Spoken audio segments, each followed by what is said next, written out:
Hi everyone. Hello. Are we live?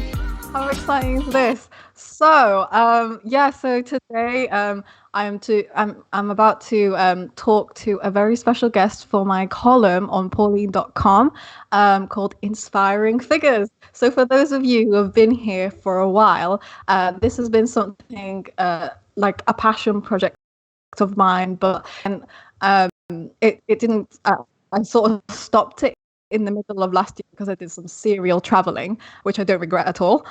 So this year I want to bring it back up, and oh, is everything okay? Are we still live? Uh, okay, cool. Sorry. That's okay. Sorry. So yeah, like I'm actually quite nervous because we usually do this on Instagram, and it's a lot more boxed up on Instagram, whereas now we're doing something a bit different. I have my brother on the call right now, but you can't hear him. But he's sort of producing this whole thing and directing us all.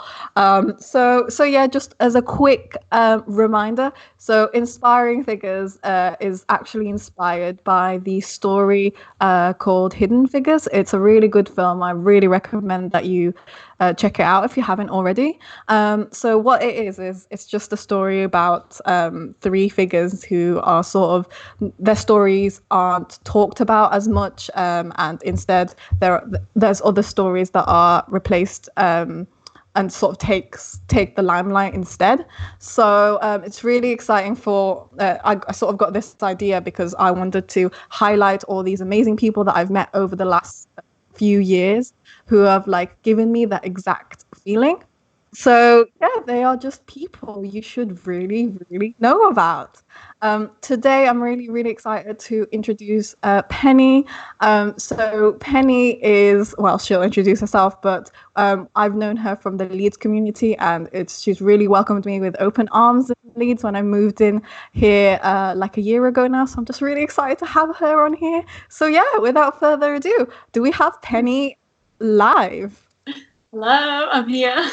Hi. It's so lovely to see you. I'm going to quickly share a story. Me and Penny actually met this morning at we did not look as like fabulous as we do right now, like eyebrows drawn in. But yeah, so it's really lovely to have you here, Penny. Thank you so much for taking time to talk to me today. Really excited to have you on board. So for the people listening, could you introduce yourself and tell us what you currently do? Yeah, sure. So thank you for having me as well. I'm really excited at a company called X Lab based in Leeds. We're quite a small company. There's only about 25 of us. And I graduated just last summer from the University of Leeds in computer science. And also, I'm quite active in the tech community in Leeds, as are you, doing a lot of women in tech things with Code First Girls and volunteering and mentoring, which I'm sure we'll cover a lot more in detail in 20 minutes. Amazing. Thank you. So I absolutely love speaking to women who work in technology because I'm always so fascinated by all the different routes that they have like got into to get where they are now. So like, for example, for those who like follow me, I'm from a biomedical science background, but I somehow found myself in tech and doing all sorts of writing code and everything. So that's fantastic. And it's just always like, for me, really interesting to see where people have come from. So, Penny, how did you start working in technology? What was your sort of route into tech?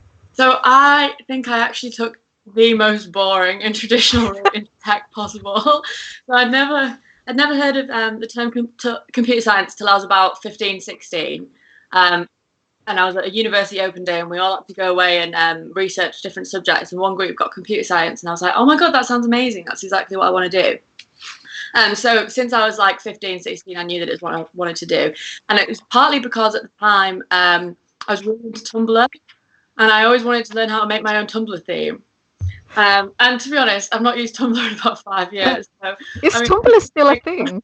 But I think that was kind of a motivator. So I went on to do maths, further maths and computing at A-level, and then went on to do computer science at the University of Leeds.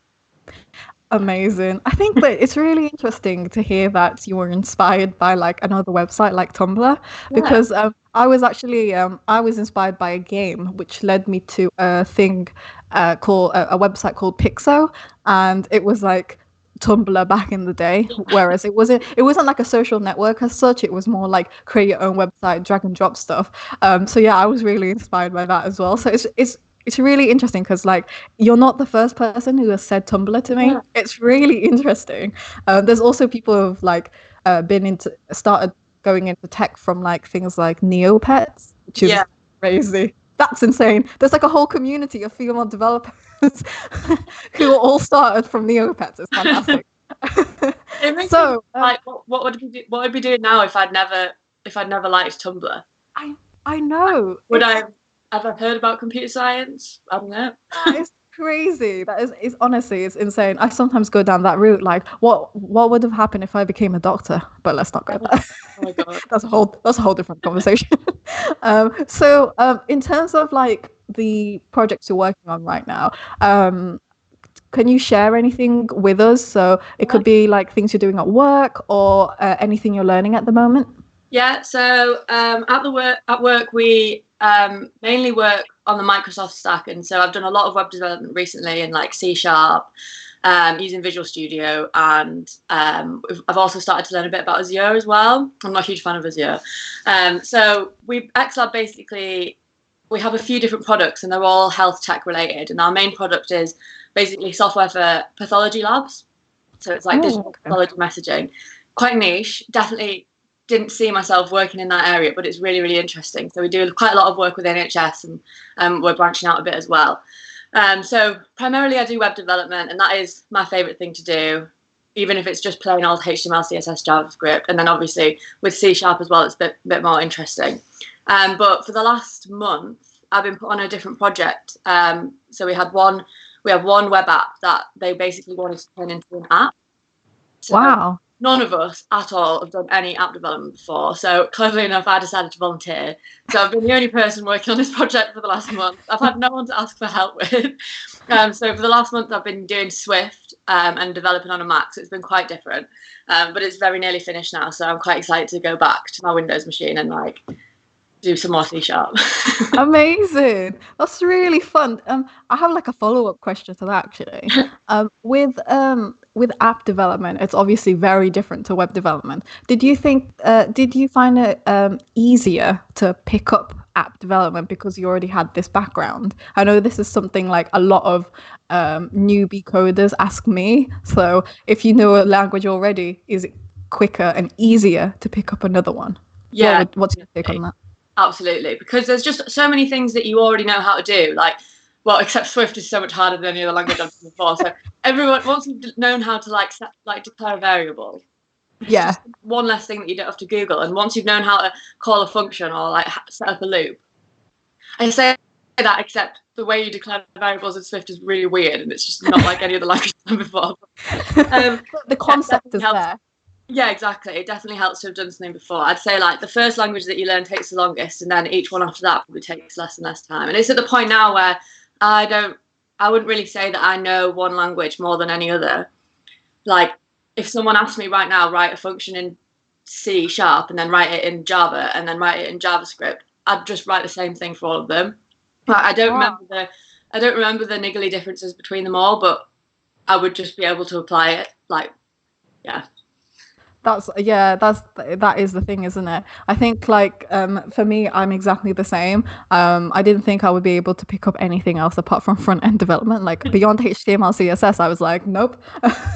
But like now at work, I've started doing like lots of Terraform stuff, AWS and cloud computing, and scripting, tech skills and knowledge, and that's been really fun. I didn't think I'd pick it up, but like now it's amazing. And yeah, exactly what you said. I think it does. The first one is the most difficult, but after that it gets a lot easier. Yeah. Definitely.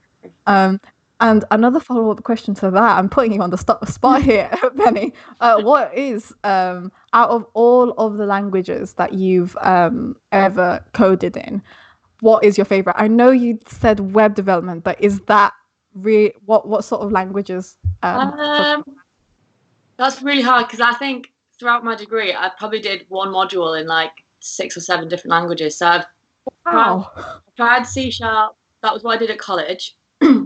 Got to uni, we had to learn C, and then we learned Java, and then I did one module in Python. I've done some JavaScript. I did obviously HTML, CSS, JavaScript. We're also like doing making websites, and then I did an internship where I did PHP, and then I did my final year. I did more Python and C++, and now I'm working on C#. And I'd say maybe it's just because it's the one that I've done the most, but C# is definitely one of my favorites. Amazing. Right. Okay. But they're very, very similar. Yeah. I've never touched C# before. I might have done because I did computing at GCSE, and I think we did like the basics, but that was a very long time ago. So just moving on, you've done quite a bit in the tech community, and this is actually how we sort of first connected. So when I moved to Leeds, I found out quite a bit about the Leeds tech community from you and all the other wonderful people in the community and everything that's going on here. Could you share like a little bit about the community work that you've been involved in and why it's important for like these initiatives to exist? Yeah. So yeah, I love getting involved with everything in Leeds, the women in tech community and just the tech community in general. And I think part of it is because when I started getting into tech, so when I was doing computing at A-level, I was the only girl out of 1,000 students in the year group, which is mental. So I think right from the start I've known that I've wanted to try and like encourage more people to do it. I never really knew that it was even like an issue. I was always just like it's cool, I like it, why haven't you considered it? Like none of us even considered it as an option to do at A-level. So when I got to uni, I'm not really sure how I got involved in the first place, but I guess I went to this Women in Tech event and I met, do you know Lisa Johnson-Davies? Oh, I do. Yeah. Wow. She Small told me about Code First Girls and that she was trying to run it at the University of Leeds. We'd not run one in Leeds before. And so we got that set up. That was in like 2017. So I've been teaching Code First Girls for like, I think I've done 6 or 7 sessions of it now. And I think through that, I've kind of got involved with other community things. So that's how I found out about empowering women with tech. She does digital, Women in Leeds digital. There's so many different things. And I think they're really important because, so they're important not just for the people that are already in tech, but also for the people that want to get into tech. They're important for everyone. So it's just great to meet like-minded people and know that, you know, things are possible and that no one needs to hold you back. And even if you work in a place where it doesn't seem particularly diverse or inclusive, like there's these places out there that you can go to. Yeah, definitely. I think it's just echoing everything you've said. I'm exactly the same. And I think like I might be just over dramatic because you know how I am, so dramatic. But I feel like the tech community in general and finding my tech community like in Leeds and Sheffield and you know with CFG nationwide, it really did save me and kept me in tech, because I think like if I didn't have these communities and if they didn't exist, I would feel really excluded from the lack of diversity there is in tech. And so like I was in a similar boat to you. So I did GCSE computing and I was like one of the only girls there, and it was something that really influenced my choices after A-level and then university. So yeah, these communities are super important so that we can showcase that, look, we are in tech. It sucks because there's not many of us, but we're working towards it. And I think, I mean, I'm a Code First Girls ambassador forever for life. And I just think CFG is like incredible, and I think what they're doing to push improve the gender balance is fantastic. Yeah. With having like on the topic of having a diverse and inclusive culture, it seems like it's sort of like a trend right now. Yeah. So what do you think companies can do to improve diversity and inclusion, like of women and other groups like people of color and differences in economic income, for example? Yeah, so I think it needs to go kind of, it needs to start before the interview process. So I think a lot of companies think that if they, interview 20 people and they make sure that they're not biased about those 20 people, and like from those 20 people, they pick, a person of color, and then they pick a woman, and they pick someone who's working class. But I think it needs to start before that, because so, for example, I'm a software developer. If you're hiring for a job for a software developer and you're requiring a computer science degree, then you kind of already ruled out a lot of people. Like you're already picking from a not very diverse pool of people. Mm-hmm. So I think it needs to go back before that, and you kind of need to make sure that the job specs that you're writing are open for everyone, and they're not ruling anyone out, and the language that you're using isn't going to discourage certain people from applying. I think that's really important. And also, I think you need to listen to people that have issues. So if you have someone in your company that is from a minority, and they have an issue, whether it's that they feel left out or they feel disadvantaged, then it's not their problem, it's your problem. Like, it's the company's That's so true. Like, it's not their issue to deal with, it's yours. That is so true. That I can't. Yeah, that's spot on. Yeah. I think for it is like nowadays, like I go through like LinkedIn, and it's something that I see a lot of companies talk about, and like it has become really trendy. But my worry as like a woman and a person of color is that are companies actually taking it seriously? And I've seen some ridiculous tweets and stuff online where people are like, women just aren't applying. There's just not enough people of color that we can hire. And, I went to the You Got This conference yesterday at Birmingham, and the amount of junior developers that were there who were all from different backgrounds just baffled me. I was like, this is not, there is plenty of people that we can like get involved in the tech community and in the tech world. But, people, companies still feel like there is like, they create like a barrier for it, and it's not great, but it's exactly what you said, that we can definitely tackle the problem in the interview stage and after you get the job. So yeah, that's true. Like all these small actions definitely can create a big impact. So yeah, amazing. So this question is, we're just gonna swerve right away from tech for a bit for this last question. The time has gone by very quickly, by the way. I just want to say that. So for this last question, it might be it's a bit different, but something I've always wanted to talk to you about, because like I follow you on Instagram, I follow you on Twitter, and whenever I see you, I'm just like, oh my god, Penny looks amazing. But so we're going to talk about fashion and in particular sustainable fashion. So I'm personally really intrigued around like the conversation about fashion, fast fashion, sustainable fashion, especially since like last year I was sort of I sort of just got woke. I sort of just sat down and I was like, wait a second, I'm constantly looking at all the trendy clothes that I need to buy for the next season and stuff like that. I felt like I always needed to keep up, and it stressed me out. So I was like, you know what? There has to be a better way. And then that's when I started realizing that there are loads of people who focus on things like sustainable fashion. So this is something that I want to do more this year. And I've tried this year, and so far so good, I need to say. So far so good. I'm not buying any new items because I just feel like I have more than enough.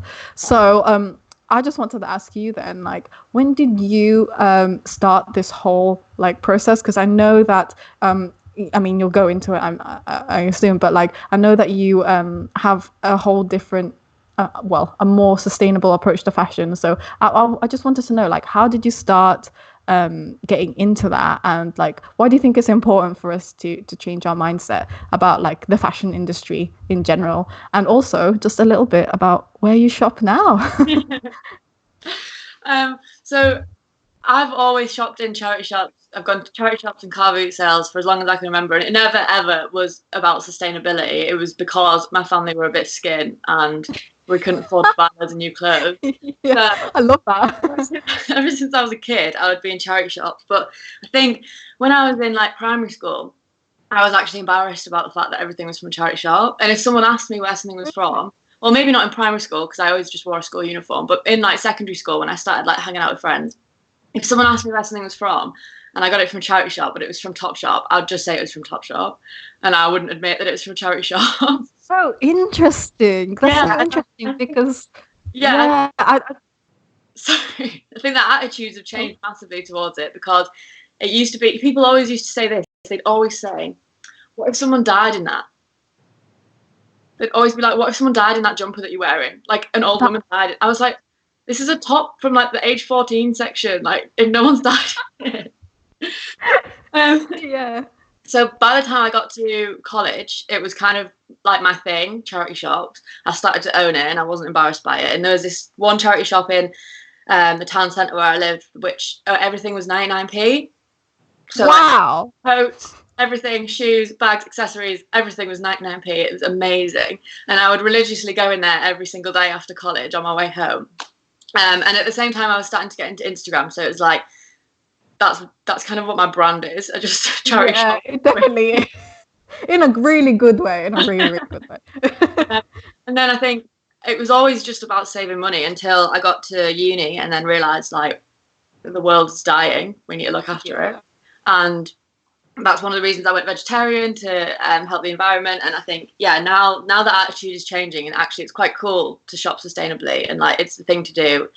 So I think it is really important nowadays, and also because there's so much stuff secondhand, not just charity shops, like Depop as well. I mean, if you find something online that you like from a shop like Misguided, 9 times out of 10 it's already on Depop because someone like missed the return date. So you can still be getting up-to-date fashion without actually buying it from the retailer, which I think is really good.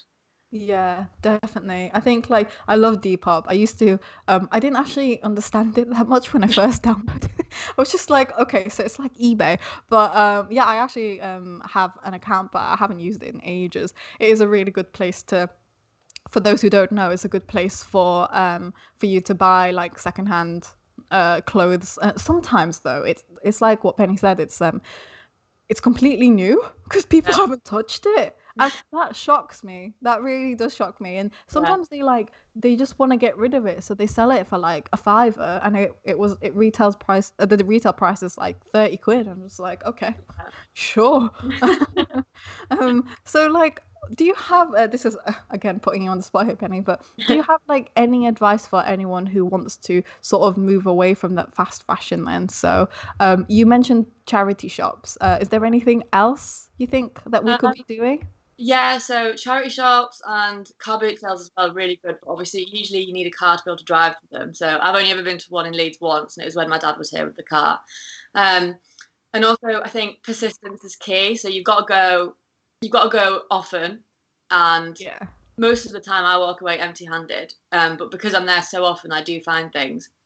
And another really cool thing that I've started going to more this year is clothes swaps. So you pay like an entry fee, which is anywhere between like £1 and £10, depending on how clothes swap is.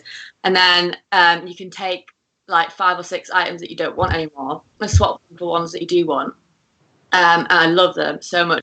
One that I go to in Manchester called General Store. It's general, but it's run by a girl named Jen. So it's like general with a J. Oh my God, I love it. That took me a while. I love that. Yeah, I love that place. And it's run in Manchester, and I think she's going to try and branch out and do some more. But clothes swaps are another really good way to get involved. And Depop and car boot sales, everything. Yeah, but persistence is key. It does take a bit longer to find what you want. Yeah, I bet. Yeah. Do you come in like with a list of things that you sort of want, or do you just like go in and... Sometimes I have like something in the back of my head that I know that I would never buy new. So I'd like to get it from a charity shop. So I wanted like a new leather jacket, and I know that they're expensive, so I was never going to buy a new one. But if I want like a plain turtleneck, then I'd probably would maybe go buy it somewhere. Yeah, definitely. Yeah, that's reminded me actually. I need to go shopping again because I've got this massive hole on like my turtleneck, and it's like here. It just looks like it. I just can't wear it. Can't wear it anymore. So annoying. Yeah, no, that's fantastic. Thank you so much for that, Penny. And yeah, do you have any like brands you want to promote specifically? I know you've mentioned like charity shops and car boot sales. Are they all just random brands that you find? Yeah, and all the charity shops in Leeds are really good, and the ones in Horsforth, which is like a suburb of Leeds, they're some of my favourite. Really? I think we need to like get together and like go somewhere because I don't know which charity shops you're shopping because I can't find anything that I like. Definitely, like we need to sort that out. Right. So that actually concludes today's like inspiring figure, and then this month's column. That went very quickly. So what's gonna happen is I'm going to write up a blog post on everything talked about, and you can send me some links that I could link up on the blog. And yeah, just quickly, where can people find you online? Okay, I'm on most things. I'm on Instagram as Penny_Hindle, and then I'm on Twitter and LinkedIn as Penelope Hindle. Amazing. I have a website, pennyhindle.com, but it's it is up there, but I've not really done anything with it yet. I've been following your progress, and I'm like, any day now I get to click this link, and I'm gonna be absolutely mind blown by what's gonna be on it. One day. Definitely, once you've done with that, like send it over, and then we'll definitely share that on my blog. But yeah, thank you so much, Penny, for getting involved, and like I'll definitely see you soon, just around Leeds in the tech community at the gym. We'll see. Yeah. Thanks so much, Penny. Thank you. Bye. Thanks. Bye.